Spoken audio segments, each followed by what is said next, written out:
Welcome to GTC's Teaching Tidbits.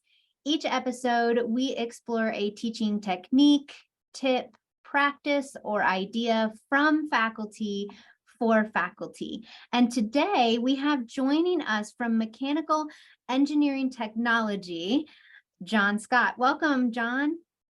Thanks, Rachel. Happy to be here. I'm so glad you wanted to do an episode. Now, before we get to your tidbit, for those who might not know you, would you share just a little bit with us about your background, the courses you've taught or are teaching, etc.? Sure. Well, let's see. I got out of college and I came to Greenville and I worked for Michelin, and then I worked for Mettler Toledo, and I worked for GE. And along the way, I started teaching at night and found out I liked teaching better than I liked working. So I ended up here. And here I'm teaching engineering courses and a lot of computer coding courses. So computing for engineers.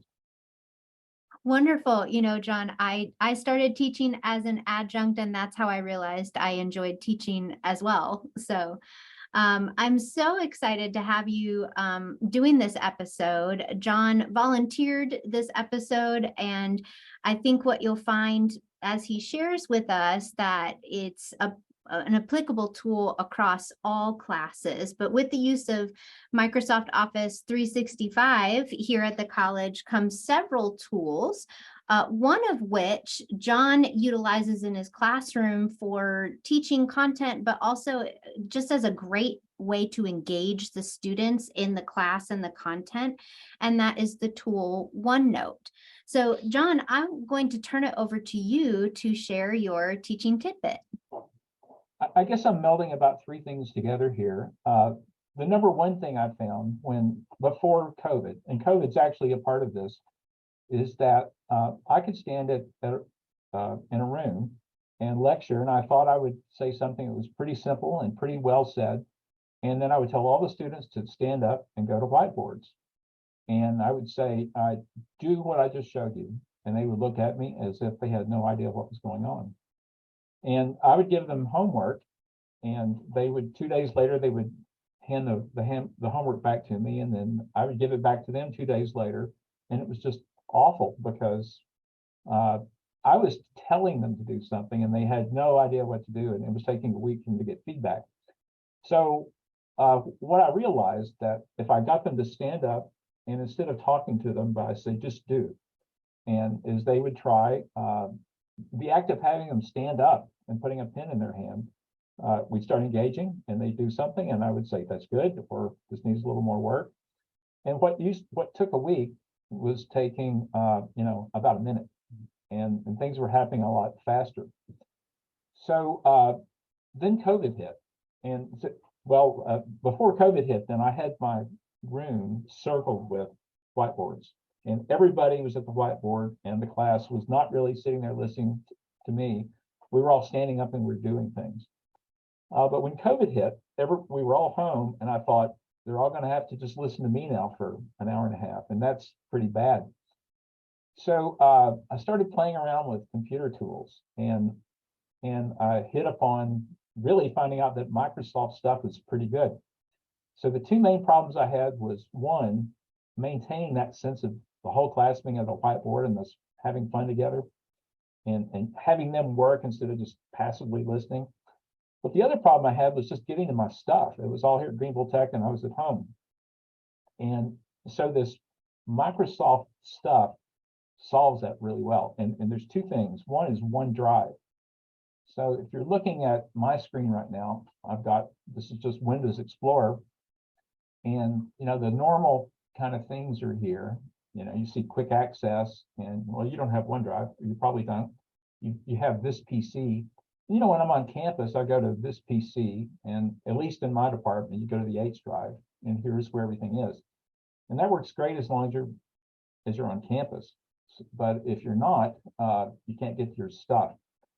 So this thing, OneDrive, you see here, this little cloud icon. Well, I can put things there, and I can get to it. I'm in my office right now, and you can see I've got 6 classes in it.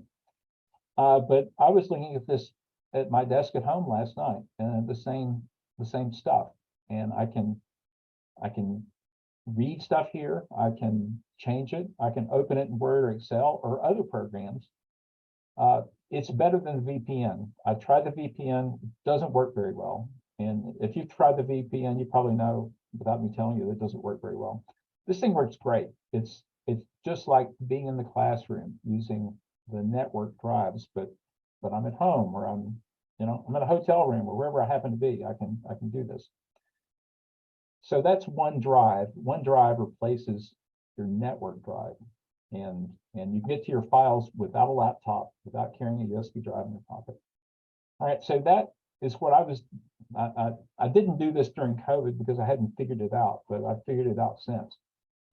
So now the collaboration part. How do you get a bunch of students at the whiteboards so that they can do whatever it is we're talking about? And I can go up and look over their shoulder, or somebody else can help them, which happens a lot. The students teach each other. And that's where OneNote comes in. And OneNote is another part of Office 365. Let's move this out of the way. And you can see OneNote here.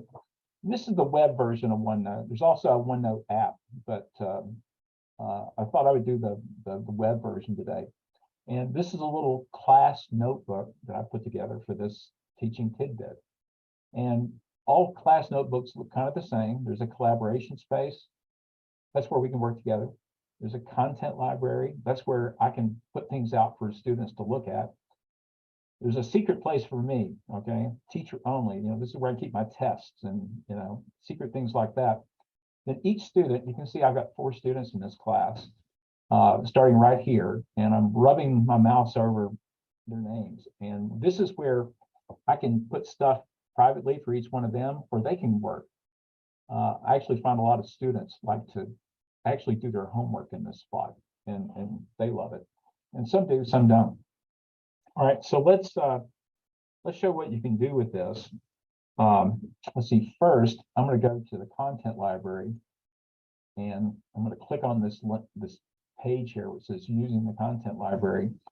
And first thing I've got is, this is a page I did for one of my engineering classes. Now, the engineering here is not the interesting part, but I want you to look at the different parts of content that are here. This first thing up here with the big box was cut and pasted from a textbook. I have an electronic version of the textbook, and I just did a copy and paste. So you can copy and paste into there. But the real power of OneNote is, you notice below here, there's some copy and pasted stuff, but then I've written on top of it, looks like with a pen. And I do have a pen. I've got one of these cheap Chinese $35 electronic pens. And you can probably, well, you can't see it here unless you're looking at me. And it works really well.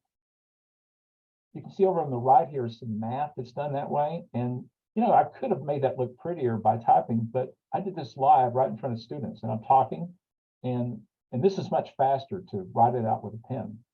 So it's good enough. It looks pretty neat, and it looks just like what I would do on a whiteboard. Only I can copy and paste, and I can't do that on a whiteboard.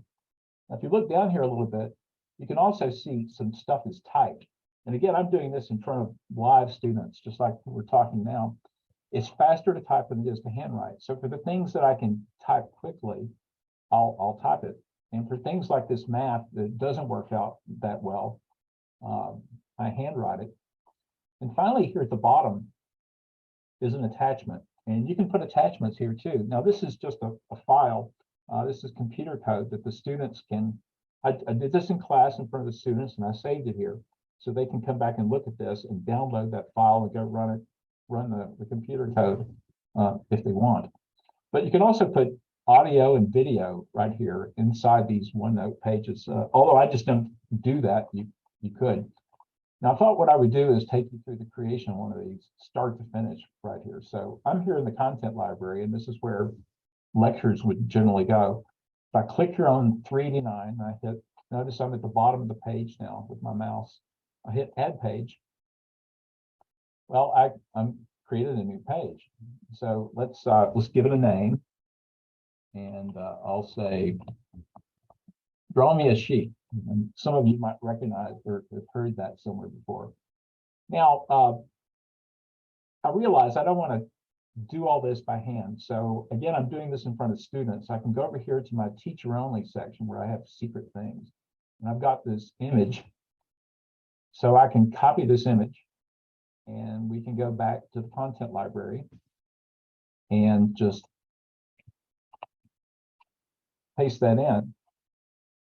And there it is. And so this might be, looks like a French lesson. So instead of math, we're doing French today. And this is a pretty famous page out of a pretty famous book. Hopefully you recognize it. But you notice there in French, it says something. So it could be that the job is to translate that to English. Now, typing works really well for this instead of handwriting. So let's just type that. Here's a rough translation of that.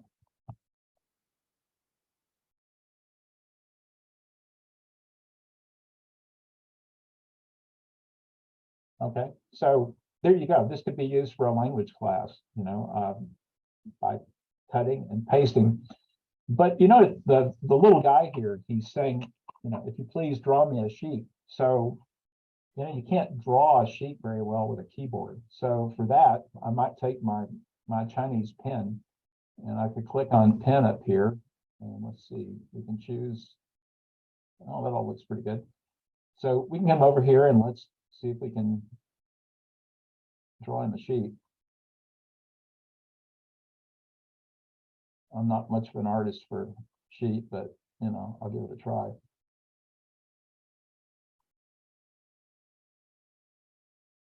We used to have sheep out on the farm, so I'm used to looking at them, but not drawing them. So here's, well, actually their ears flop over, but we'll just kind of give them dog ears. And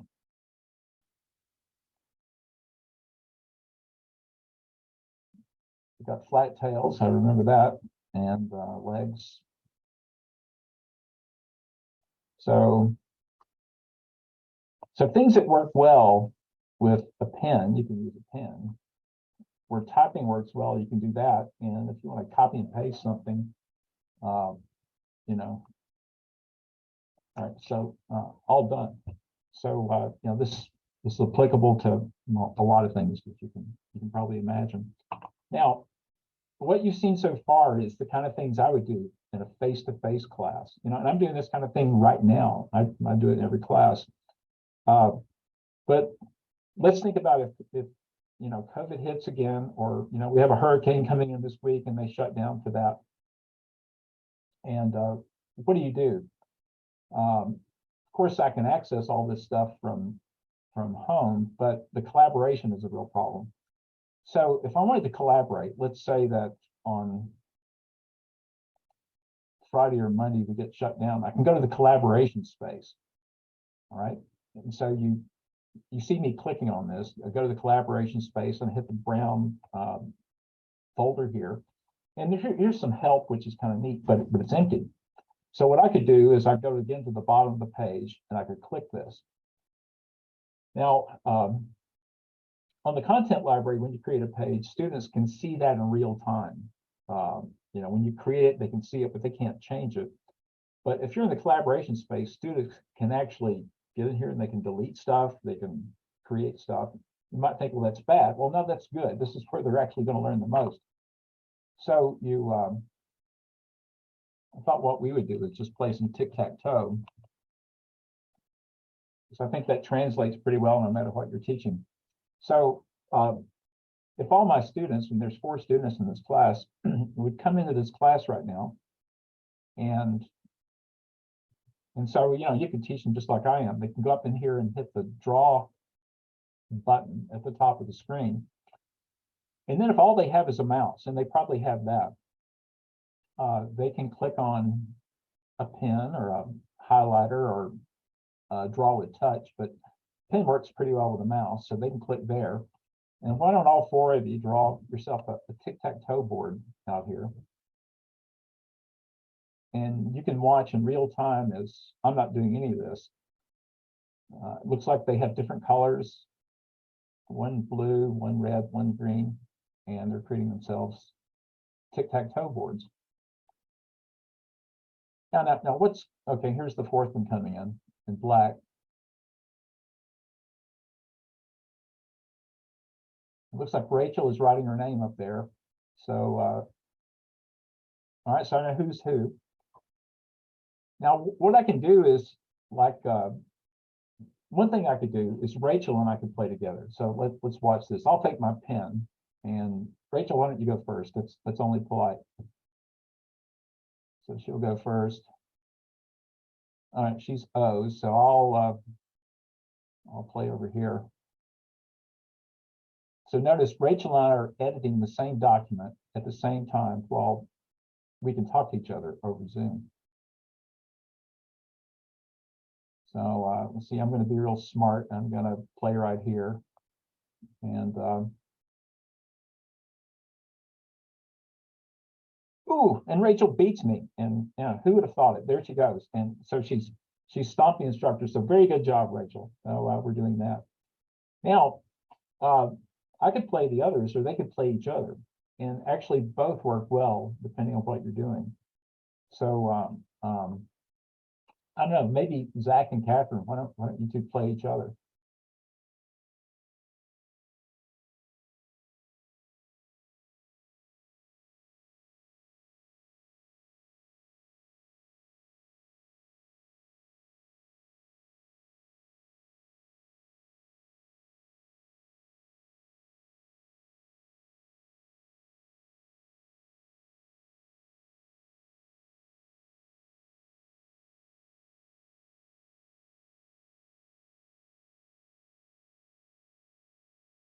Yeah, looks like there was a draw there. So pretty good play on both players' part. So, of course, I can make comments over this. And, if somebody is stuck, and let's pretend that Tanya's stuck. I'm sure she's not stuck, but, we go down here and we give Tanya some instruction, and depending on what you're doing, but, like with math or computer code, I could draw here and say, well, all right, that's a good play, or maybe that's a good play. And Tanya could come on and she could try her plays, and I'll block her there. So if she's stuck, she can talk, and everybody else, see, we're all eavesdropping on the learning process. And this eavesdropping is a pretty good thing. And often what I'll find is somebody will have a better idea than I do, and they'll jump in and they'll say, why don't you do this? And then I'll just let them talk, because I don't have all the answers for sure. Okay, so that's about it. Let's look at conclusions. And one of the nice things about this is, see, I can keep all my outline hidden here. So back here in my teacher only, I've got, the outline for the class of my notes. So if you've got two monitors, you can keep this hidden and look at it, and the script. And somewhere I've got conclusions. Let's see, where is that? Yeah, here under content library. So I think all these things are true about what I found to be true about this way of working. You use OneDrive to replace your access to your network drive, and OneNote really replaces the whiteboard. But OneNote is really a better whiteboard than a whiteboard, because you train students on it, and I find out in the face-to-face classes, they're sitting there on their laptop. If they have the cheap seats in the room, they can't see very well, or they don't have to squint. I have a room full of students, and they all have their face in their laptop, and they're looking at the lecture. And what's interesting is they might be looking at the top of the lecture while I'm at the bottom. With the smartboard, the way I used to work, I hear all the time, can you scroll back to the first page of this lecture? Because you can only see this little window on a smartboard. But with OneNote, they can scroll back and look at the top, and I'll be working on the bottom, and somebody else will be in the middle. Everybody is where they need to be. So you get your files with OneDrive. You don't need a VPN. The VPN requires you just to run Office programs, but you can run any program here. So I'm out of luck already, because I'm teaching computing, really, computer code, and we're not using Office for that. So you train them on OneDrive in a face-to-face class, and then if they have to go home, they're already trained. The only thing they have to learn is Zoom, and Zoom can be picked up pretty quickly. You don't need to carry a laptop or files in your pocket. Use the same setup for face-to-face or remote. So that's kind of a big thing. I find out that face-to-face students, as I said, watch the lecture in OneNote. They lack accessing the lecture after class, and I'll post the homework solutions up there. So it's sort of the one place to go. You might say, well, you can do that on Blackboard. Well, you can, but you have to go through an upload step on Blackboard. And this is faster. There's no upload step. You create it in OneNote, and students consume it in OneNote, and no upload or download needed. So it's much more convenient than Blackboard for me. And if you have to go remote, they're already trained. They just have to learn Zoom. For the online portion, though, this collaboration is big. And I find that I don't learn anything I don't pay attention on if I'm consuming static material or listening to an instructor just talk. So this collaboration is big. If you can do whiteboards, that's better than OneNote, okay? But if you don't have them in your classroom, or if you're at home teaching remotely, then OneNote is your whiteboard. And as you saw with the tic-tac-toe game, one instructor and many students can all work on an equal footing to collaborate. So handwriting, typing, cut and paste, attachments, it all works. And the best thing is we've already paid for it. So you don't have to go get approval, just start using it. And the learning curve is pretty short. Okay, so I'm done. If you have any questions, feel free to send me an email. And if there's something else you want to know, maybe we can put another one of these together. Okay, thanks. Bye. Thanks so much, Jon. You gave us so much content, and so many different ways to use this, or to even start thinking about using it across disciplines, So I really appreciate that. I don't know if the rest of them enjoyed it, but I enjoyed the interaction on that whiteboard as well. So I really appreciate you sharing us kind of all the ins and outs of this. And I think this will really get people thinking about that collaboration space. And again, such a great suggestion in terms of just instructional continuity. How do we keep that going? And again, also engaging the students. So that's a great way. That's a great reason for them to be in their devices during class. Right. Yeah, looking at this content. So thank you so much for sharing that with us today. Well, Jon already said it, but I will put Jon's info up here on the screen. If you'd like to continue the conversation or ask questions, please feel free to reach out. jon.scott@gvltec.edu. And you heard him. He welcomes any questions, etc., that you have. And of course, as always, if you have questions you'd like to see answered in an episode, or topics you'd like to see covered, please let me know. You can email me at rachel.cobb@gvltec.edu. And as always, if you have a teaching tidbit worth sharing, or someone who does, please let me know. We want to feature that in an episode and just continue the sharing of resources with our colleagues across the college to make things easier for us and for our students as we work to assist them in their academic careers. Well, that's this week's GTC Teaching Tidbit, and we'll see you next time.